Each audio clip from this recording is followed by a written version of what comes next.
Bonsoir à toutes et à tous. Voilà une nouvelle capsule qui concerne les tiers aidants de personnes de grand âge, sur un des exemples très récents que j'ai partagé avec une amie qui est tiers aidante de quelqu'un qui est pourtant un ami de longue date et chez qui elle est en ce moment en train d'accompagner des périodes difficiles pour lui. Bon, cet homme a un certain âge, il vieillit, il le sait.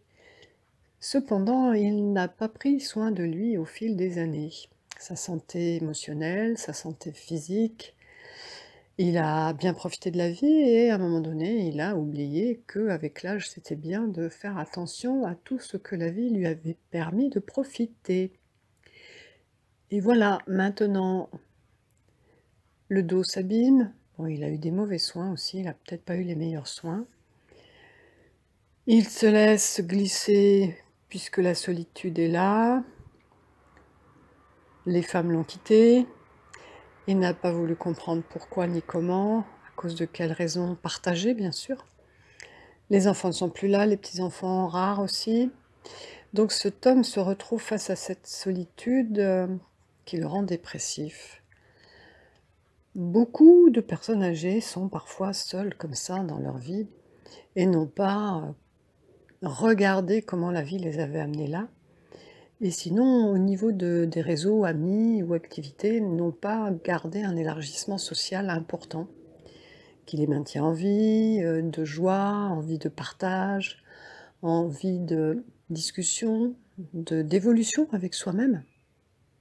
Et voilà, à un moment donné, le miroir que la personne n'a plus envie de regarder est très difficile d'imaginer de soi-même.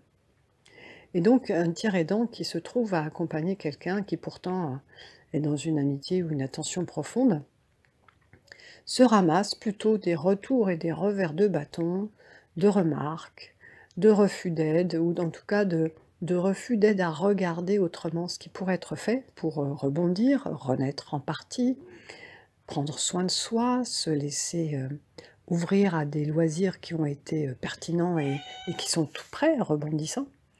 Et comment plutôt cette personne, elle a envie de tirer dans le fond du puits, avec elle-même la personne qui vient aider. Soyez donc vigilant, tiers aidant, tiers aidante, à rester à la surface lorsque vous avez envie d'aider avec votre dynamisme, votre foi dans la vie, votre manière de regarder la vie différemment. Bien sûr, parce que vous êtes dans un autre état physique, moral, émotionnel, et que vous êtes encore animé. Et comment vous avez envie que l'autre puisse regarder ce qui resterait animé s'il y avait un regard différent. Je vous invite donc à être vigilant et à voir comment à un moment donné l'aide de tiers en plus de vous est indispensable.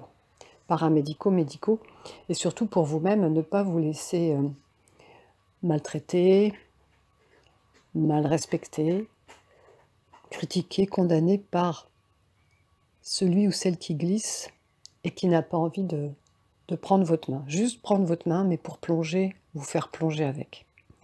Voilà, donc mettons du cœur, mettons aussi du respect, et en même temps, mettons bien les limites de ce qui est acceptable et de ce qui doit être réveillé ou révélé autrement. Je vous souhaite le meilleur. Je reprends les ateliers d'accompagnement à partir du mois de septembre, que ce soit individuel, en cabinet ou en visio, ce qui est beaucoup plus facile pour les emplois du temps que vous devez gérer en étant dans l'aide et maintenir l'animation de vos propres vies. Et à partir de là, les groupes de temps en temps prendront place aussi.